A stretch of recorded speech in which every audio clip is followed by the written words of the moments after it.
Happy Father's Day. Thank you for coming out this morning and being a part of our Sunday morning service. When Dad bestowed this opportunity on me a couple of weeks ago, I said, yeah, let me think about it and mull it around for a little bit. And sure enough, God gave me something, and it's something that I want to share with y'all. And so just kind of let y'all know, Dad is out of town today. He's in Topeka, Kansas at, what's her new last name? Oakley. Remember his friend, Pastor Greg and Debbie Varney. He passed away, but she's remarried. And so he is at their church today doing a couple of special meetings. And then from there, he's leaving Wednesday, and Mom's meeting up with him, and they are going to the Navajo Indian Reservation in Arizona, and that's the meeting that Brother Copeland is speaking at, and a couple of other well-known ministers are going to be speaking at, and so that's where he'll be Friday night, and then he'll be working his way home after a couple things after that. So anyhow, I know he sends his welcomes and his good mornings, and thank you for being a part of our service. But like I said, when Dad had mentioned to me possibly doing this service, it was just, how do you talk to dads? Obviously, I'm not a dad, I'm a mom, and was raised by the epitome of a father, and have been blessed to marry a man who has become a wonderful father over the last 23 years. And I do have I do want to acknowledge some fathers this morning, but I don't want to do it now because I'll get emotional, and I don't want to ruin all my makeup before I get to that point. So I'm going to kind of push that towards the end of the service, if that's okay. But I know when I was speaking to the ladies in one of the Mayas for Moms earlier during the month of May, a question that I get asked a lot is, what was it like to be raised in your home? And that question is just kind of odd to me because it was just home. It was just life, My mom and my dad, or my mom and my dad. And I know that so many people look on the outside and they think that my childhood must have just been completely different, that my mom and dad were praying in the Holy Ghost on their knees 24/7. And there were times that they did, but my parents, they had bumps in the road with their kids like every other family does. They had opportunities to believe God. They had opportunities to laugh. They had opportunities to cry. They had probably every opportunity that you have had as a mom and dad. And so what was it like to be raised in my household? It was a gift from God. And that's because I was able, all of my years, I'm closing in on 50 years old. I won't tell you how close I am, but I'm much closer to 50 than I am to 40. And I learned how to raise my family. And I learned the kind of man that I wanted to marry.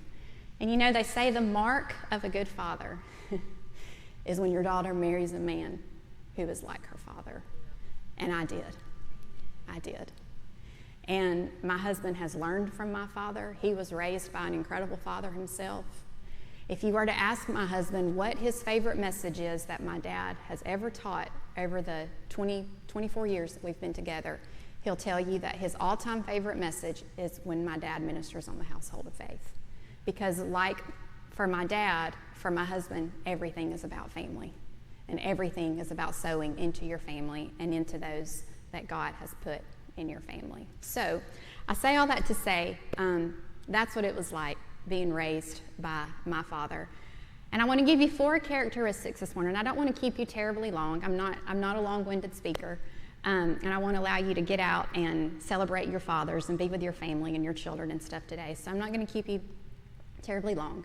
But I do want to give you really 4 characteristics that I saw in my father, that I've seen develop in my husband, and first and foremost, 4 examples that we have in the Bible to glean from when it comes to a father.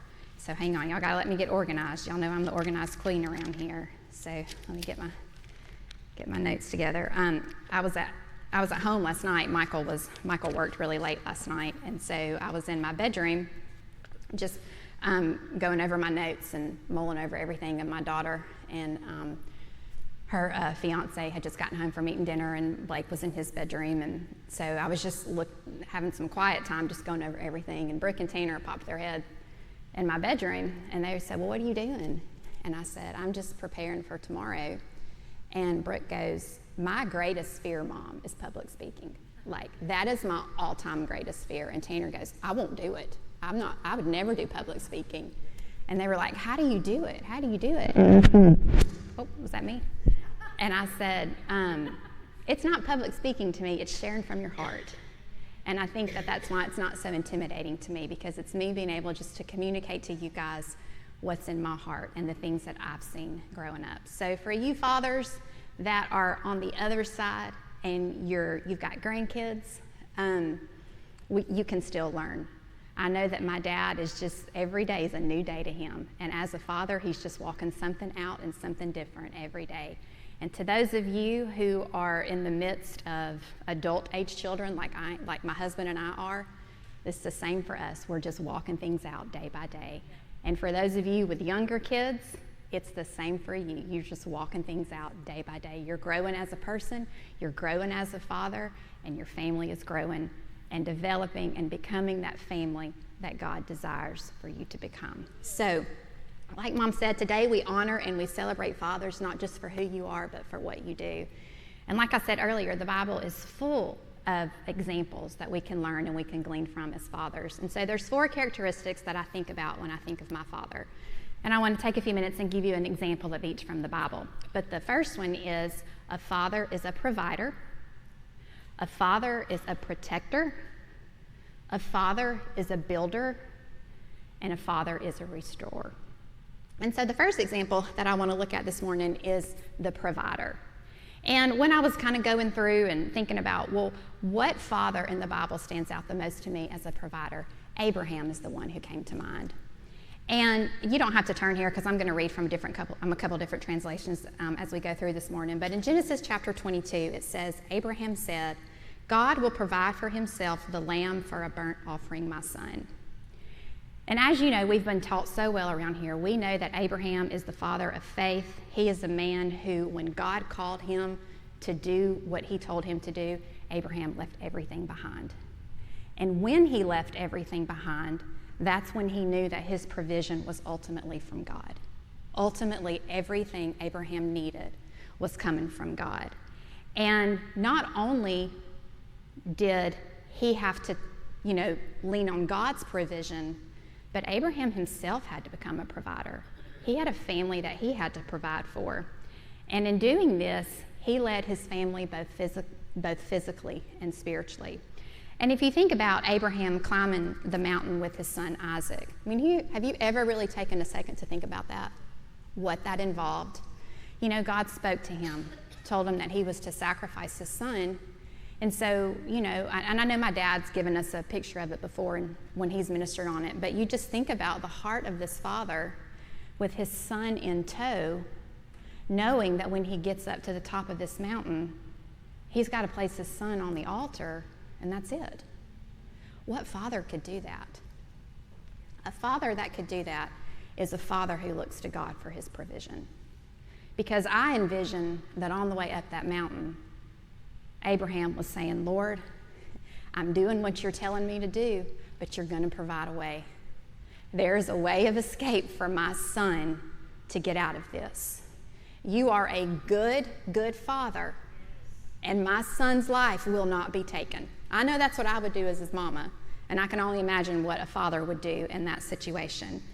But in that moment, and we all know how that ends up, he gets up to the top of the mountain, and lo and behold, the provision that he needs is the ram in the thicket, and there's the sacrifice, and his son's life is spared. But that moment where Abraham does what God tells him to do is a moment that teaches us and you as fathers that you have to lead by faith, and that you have to work hard, and you have to demonstrate to your family and to your children that ultimately your provision is rooted in him. It's rooted in him. It's not rooted in what you can do and in what you can provide. Your provision is rooted in God. And so in that, I say to you, I think oftentimes fathers, you carry a big stick and you have large shoes to fill.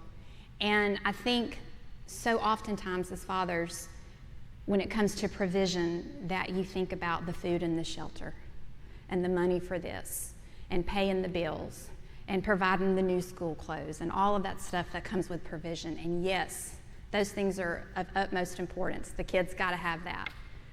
But more than the monetary provision, the most important provision that you can provide and that my father provided for me was wisdom. It was wisdom. I know a couple of weeks ago, I was texting back and forth with a friend that I had not connected with. It had been years, and just out of the blue, I got a text from her. And so we were just kind of going back and forth, and the conversation ended with her saying, hey, why don't you come visit for a couple of days, and let's spend some time together and catch up and just kind of see what's going on. And I was like, yes, that would be great. I'd love to get away for a couple of days. And so the conversation ended with, let me look at my calendar and see when I can come out, and I'll get back with you and coordinate. And so I got to thinking about it. I told my husband about it, and he was like, yeah, that's great, go. And I thought about, well, you know what? This friend of mine lives close to some other friends of ours who have constantly been on us about, hey, come visit, come fly out, come hang out with us, and let's catch up.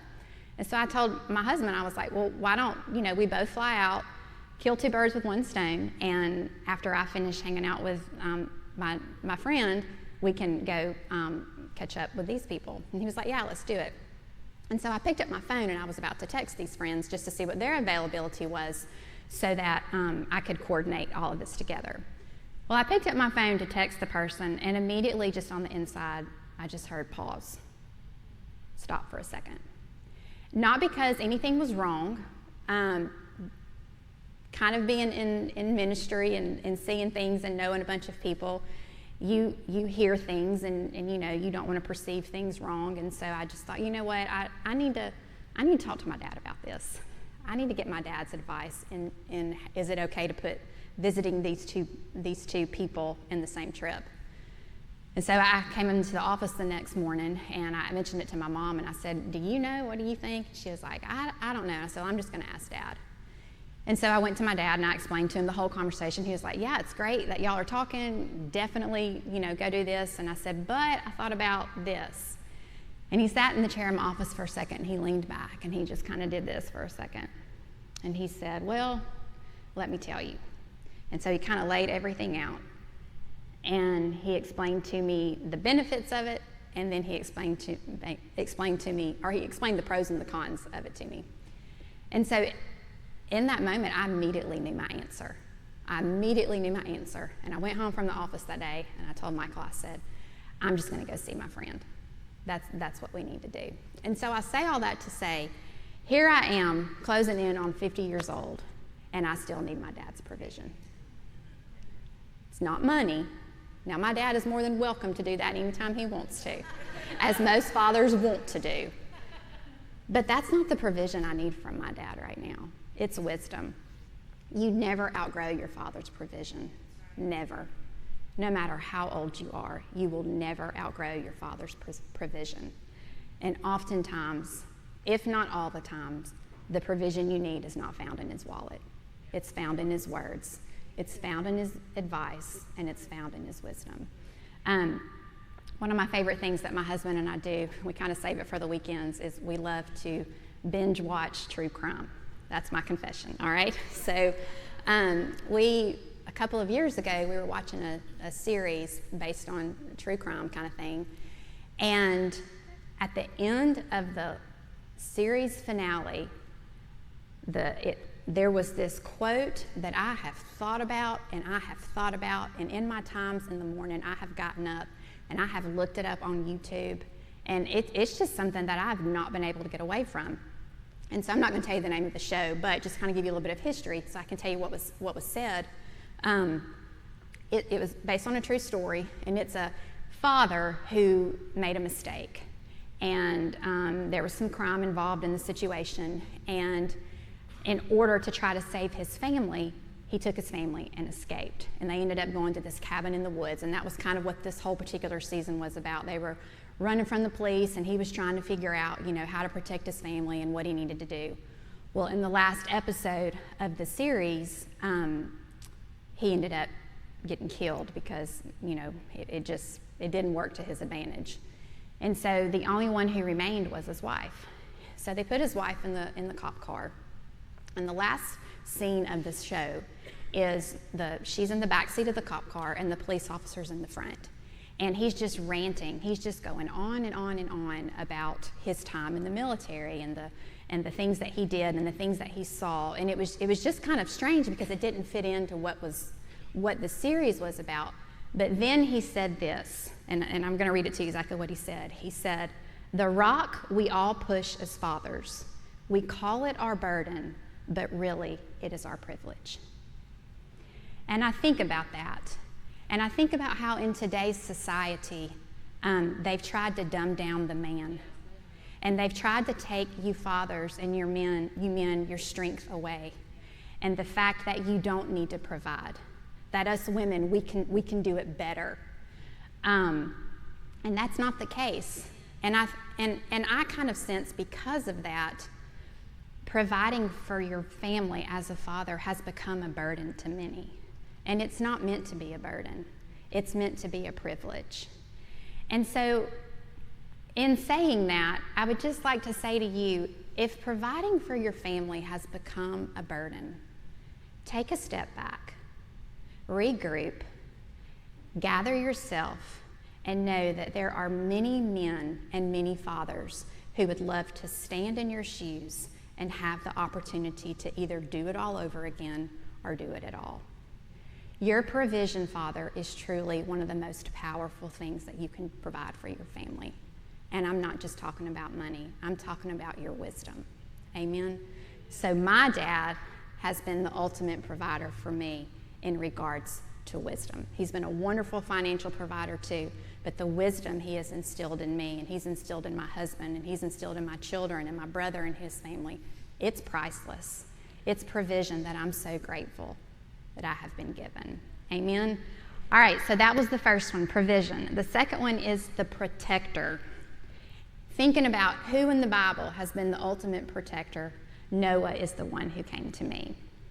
And so in Genesis chapter 7, verse 1, in the New Living Translation, it says, "When everything was ready, the Lord said to Noah, 'Go into the boat with all of your family, for among all the people of the earth, I can see that you alone are righteous.'"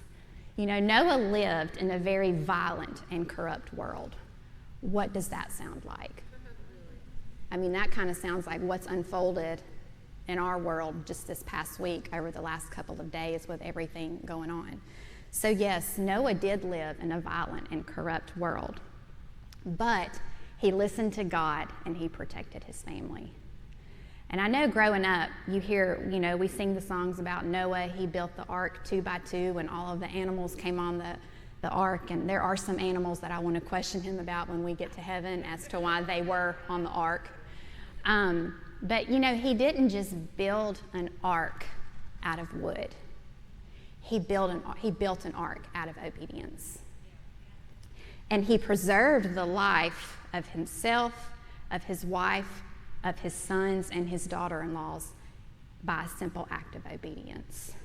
And Mom was saying today how, before I came up here, she was talking about how fathers, you're called to be protectors. And you are called to be protectors, but not only from physical danger. You're called to be a protector from spiritual danger.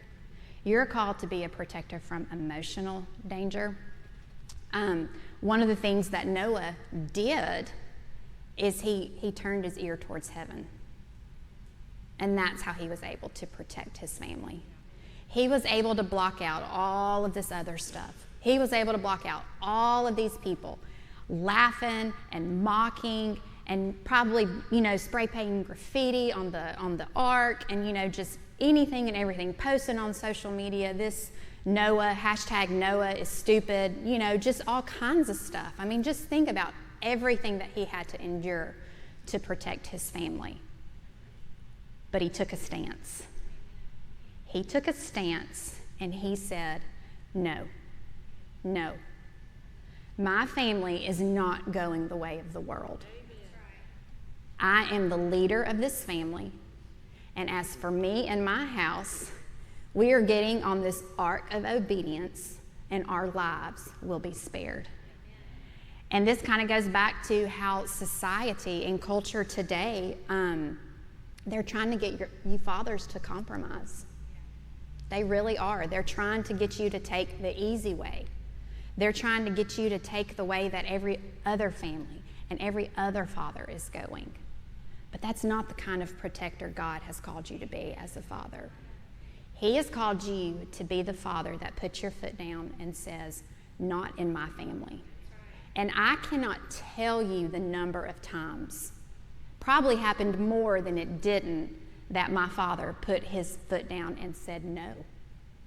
No. And it may have been something as simple of, you're not spending the night over there. Yeah.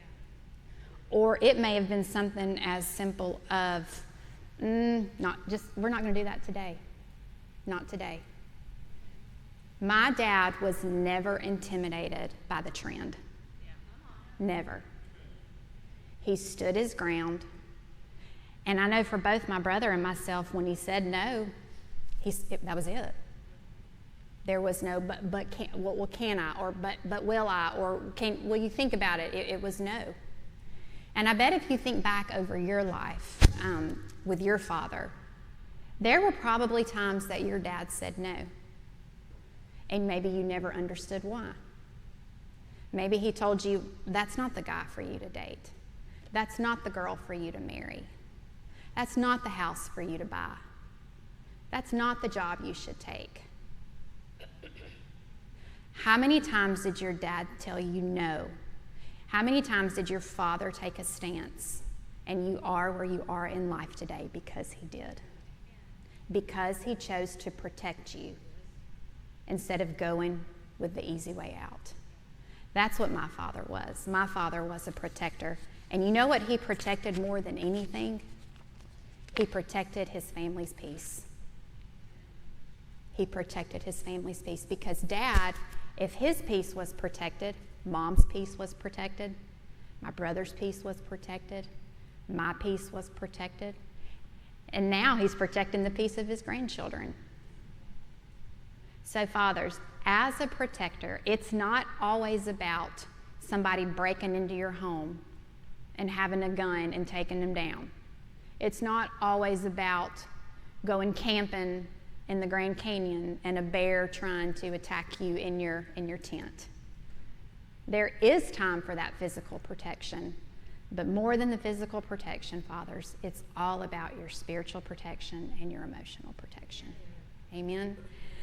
All right, then from there, I've lived with the example of a provider, and I've lived with an example of a protector. The third example that I've watched walk out in front of me and lived in front of me is a builder. And there are several builders that kind of stood out to me in the Bible. Noah was even a builder in building the ark. But I think the builder that kind of bears the most witness with me is really the relationship between David and Solomon. And in 1 Chronicles chapter 28, the New Living Translation, it says, "So take this seriously. The Lord has chosen you to build a temple as his sanctuary. Be strong and do the work." You know, David had a dream to build God's house. He had everything he needed. He had the desire and everything ready to go. But David didn't build God's house. David didn't build the temple. Solomon did. And do you know what? Instead of David, the father, getting hurt and upset and discouraged and angry and bitter about it, you know what he did? He gave his son everything he needed to build the temple. He gave him the wisdom. He gave him the plans. He gave him the materials. He gave him the vision. And you know what? Ultimately, because he gave him those things, David built the temple. He just built it through his son. He built it through his son. And so, fathers, as you're aging and as you're getting older like my father is, even when you can't finish something, you can still lay the foundation for the next generation to build it. And that's what a father does. He just keeps building. You're not building just for today. You're building for tomorrow and your children are your legacy that you're building through. I know my husband works very closely with a man that we've come to know as we've lived on this side of town, a very successful man, maybe one of the most successful men I know personally. And this man starts at 4 a.m. in his work boots and works till 11, 12, 2 in the morning sometimes. He goes and he goes and he goes. And he calls my husband when he needs some help. And it's been a great relationship. Michael's learned so much from him. And it's just kind of a God connection. And there have been times, this man has a lot of real estate out of the state. And so there will be times that he'll ask Michael if he can take off work and, travel with him to do a couple things. And so they've been able to engage in a lot of deep conversation. And so one time, my husband, like I said, he just goes and he goes and he goes, this man does. And my husband asked him, he said, "Why do you never stop and enjoy the fruits of your labor?" Like I said, he has everything. He has a house probably in every state. He's so successful. And his response to my husband was, "Because I'm building a legacy for my children." And that's great. That is great that when he passes, when him and his wife are no longer on this earth, they will leave their children more than enough. They will leave them cars, they will leave them toys, they will leave them houses, they will leave them money in the bank. And his whole point is I'm just leaving a legacy to my children. And that's great. It's wonderful to provide for your children like that. But there's so much more than that kind of legacy. There's the legacy of your children watching you live by faith. There's the legacy of your children watching you walk in integrity. There's the legacy of your children watching you fathers bless the widows. There's the legacy of your children watching you stand firm when everything else is shaking and falling. That's the legacy that you want to leave to your children. There's so much more than the physical possessions, because the houses will eventually crumble, the cars will rust, the toys will break. But what you leave in your children eternally will last forever. And when you're gone, you're still building. You're still building because you have given your children the equipment and the tools that they need in order to hear from God, rely on God, and be the fathers and the mothers that they're called to be for their family. In regards to building, I know in my own life, one of the things that I have noticed is that both my dad and my husband, they're always thinking about the future. And I think that as moms, we do think about the future, but not quite to the extent that men do. We're more like the day-to-day. What's for dinner? What time is baseball practice? Or what time does the granddaughter have her dance recital?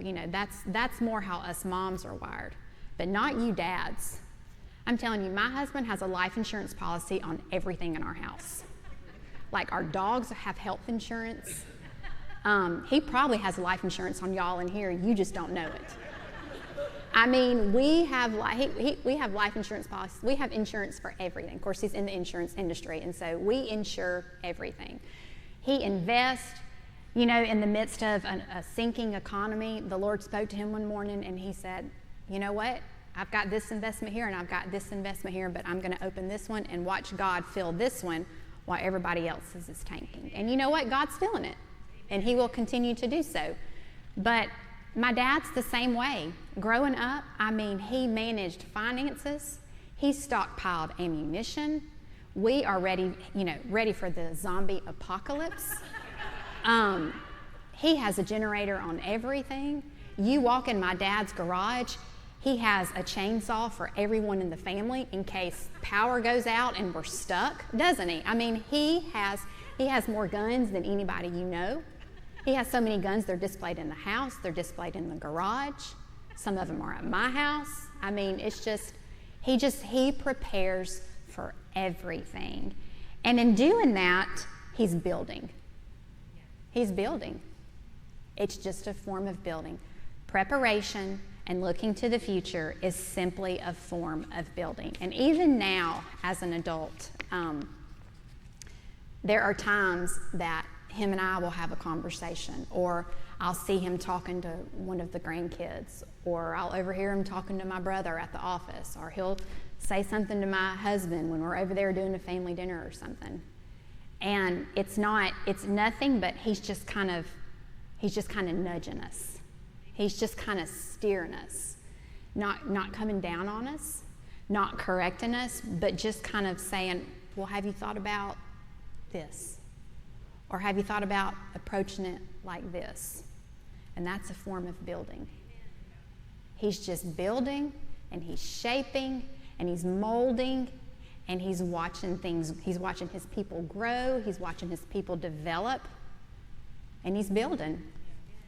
And hopefully it won't be anytime in the near future, but when he's gone one day, and it's just, my family and my brother's family that remains, we'll keep building. And his legacy will continue on, because my father is a builder, just the way that David was a builder, in that he built the temple through his son and gave him everything that he needed. And then last but not least, I feel like I really don't have to say a whole lot about this one, because this is one that we've watched unfold in front of our eyes, but it's the restorer. And there is no greater example of a restorer than my dad. And the example that I pull from in the Bible is the father of the prodigal son. In Luke 15:20, it says, "But while he was still a long way off, his father saw him and was filled with compassion for him. He ran to his son, threw his arms around him, and kissed him." And here you see a father who represents the heart of God and a restorer. And like I said, being in this church, you don't need teaching on that, because you've been taught by the restoration master. But this father, he endured heartache. And as parents, as fathers, that's something that you've endured. You've endured heartache. If you think about it, this father watched his son leave with rebellion in his heart. And that's tough for any parent. Any parent. But you know what? He never quit looking for his boy. He never quit looking for him. Never. He never gave up hope. And when his son did return, he restored him not as a servant, but as a son. And I think of the four that I have mentioned, I think that restoration is one of the most Christ-like things that a father can do. And something that's very interesting to me about restoration is that as a father, it requires humility. You have to put aside, well, what will other people think? What will other people say? They know what my child did. They know what my son did. They know what my daughter did. But fathers, that doesn't matter. The greatest thing that you can do is to welcome that child back with open arms and point him or her to God.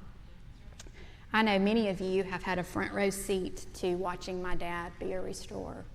You all know the story of the situation that happened with my brother. And it was touch and go there for a little while. I mean, it was tough. But that's what my dad did. He just restored them. My dad has restored people in the church. My dad has restored ministers who have fallen. He truly is the master of restoration. I wasn't sure if I was going to be able to do this. And he's been such an example of restoration in my life and in my husband's life, that he showed my husband how to restore my son.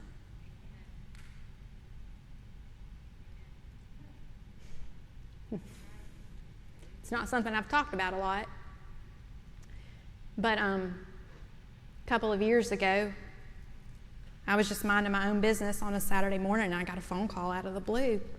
Things were rocking and rolling. Everything was running smooth. No bumps in the road. We were really at a good place. And I got a phone call, and I was like, whoa, what is this? And so I was sitting outside on the back porch when I got the phone call, and Michael was inside. He was in the garage looking at his toy collection. He loves to collect vintage toys. And so I gathered my thoughts, and I went into the garage where he was, and I said, hey, I just got this phone call. Just kind of put it out there to him. And at the moment, it was a painful thing to hear. It was a very unjust thing that happened. And it just caught us off guard. And so I told him about it, and he looked at me and he said, well, here we go. It didn't rattle him. It disappointed him, but it didn't rattle him. And in that moment, because of the restorer that he's watched restore, he began the process in his own life with his own son. And I watched my husband turn his face to the wall like Hezekiah did in the scripture. He blocked out every distraction. He dug so deep. I've not seen him dig that deep before. And he reached out his hand, and his son took it. He took it. It wasn't easy. It was tough. There were times where my daughter had to leave the room. It was so unbearable to watch. And there are moments that occurred during that time that I asked God to remove from my mind because I did not want to watch my son go through that again. But my husband, he laughed with him, he cried with him, he broke with him. But more than anything, instead of rejecting him, he restored him. He chose love over shame, no matter what the outsiders were saying. He chose to restore his boy, and their relationship is better now than it's ever been before. And he did that because he had the example of a restorer in front of him. And so in conclusion, it's like I said, we looked at Abraham the provider, who teaches you fathers to live by faith and to lead by faith. You have Noah the protector, who shows you how to stand in the gap. You have David the builder, who teaches you to prepare and build the next generation. And you have the prodigal's father, the restorer, who truly reflects God's grace. And none of these fathers were perfect, but they all have one similar characteristic. They were faithful. They were faithful. And so, fathers, Psalm 127, verses 3 through 4 in the English Standard Version, it says, children are a heritage from the Lord. Like arrows in the hand of a warrior are the children of one's youth. So, dads, let me charge you today to aim your arrows well. Be a provider, be a protector, be a builder, be a restorer. Be faithful in every season and be faithful in every role. You'll never regret it. You'll never regret it. Amen? Well, like I said, I do have a couple of people I want to wish a happy Father's Day to. My dad, obviously, he's not here and not watching because he's ministering himself, but he did text me this morning and told me that he would watch it later. So hopefully I minded my P's and my Q's. But Dad, I just want to say to you, happy Father's Day. I am where I am in life because of these things that you've done for me. And my family is where we are in life because of the things that you've done for us. Something about my dad that maybe not a lot of people know about, but he did write the handbook on how to be a dad. But several years ago, I had kind of hit a low physically. I was just kind of struggling with some things, was in a lot of pain, was kind of chasing doctors back and forth on some very difficult medications, and was getting nowhere, was getting no answers. And my dad came to me one day, and he said, I want you to go see so-and-so. And so I looked into it, and it's not a doctor that insurance, the state of Alabama does not cover wellness visits and wellness doctors. And so it was something that just out of pocket was going to be a lot of money. And at the time, Michael and I were in the midst of something else very expensive. I just told him, I said, Dad, I can't do it. And he said, just go. He asked me when my appointment was, and I told him, and I walk in, and guess who's at the counter there to pay for all of it? My dad. And Michael will tell you that between my dad blessing me with that and me doing what this doctor told me to do, he gave me my life back in so many different ways, And so for that, Dad, I say thank you. And then another father that I want to honor is the handsome blonde-haired, blue-eyed guy upstairs, Michael, my best friend. It's just been a privilege to watch you become a father. You truly are the coolest dad. My daughter and my son's friends want to hang out with him. Like, it's not just them, but their friends want to hang out with them. And it's a really neat thing to watch. He is so faithful and honorable to my father and to his father. And he jumps all into everything. He listens. He puts himself last in every way. Some ways I wish he wouldn't. But he's just learned from two wonderful men how to be a dad. And as a result, he's a phenomenal dad himself. Later today, he's walking through an opportunity in a situation, and I know he's just going to knock it out of the park. He's going to hit a home run, and he's going to say what needs to be said, and God's going to fill his mouth. And so happy Father's Day, honey. I do love you. He's a great dog dad, too. So when we got married, he was not a big animal person, but Brooke has managed to bring home 3 large dogs, and they all sleep in our bed. We were driving down the road the other day, and there was a turtle crossing the street, and he didn't think it was going to make it, so he stopped and whipped that car around and got out in the middle of the highway and moved that turtle across the street so it didn't get hit. But we saw it on the side of the road the next day. It had gotten hit. But anyways, he is the man who, I'm a big animal person. I could bring home a killer whale in the back of my car one day, and he would be like, I'm leaving. And I'll say, where are you going? He's like, I'm going to Home Depot to build an aquarium. He's just like that. He's just awesome. And so happy Father's Day. And then last but not least, there's another father that I want to say something about this morning. I wear the mom hat. I wear the daughter hat. I wear the sister hat. I'm obviously the sister to my brother David. And but there's a lot of people who just call me sis. Mario calls me sis. Jeff calls me sis. Now Jeff treats me, it's pretty rough sometimes, but anyhow, it's kind of rough. Jarvis calls me sis. Some of my mom and dad's minister friends' sons, they call me sis, and so I take my role seriously. There's one person, though, who calls me sis, and that's my brother Salger. And I just want to tell you this morning, I'm watching you. And you are a phenomenal provider for your family.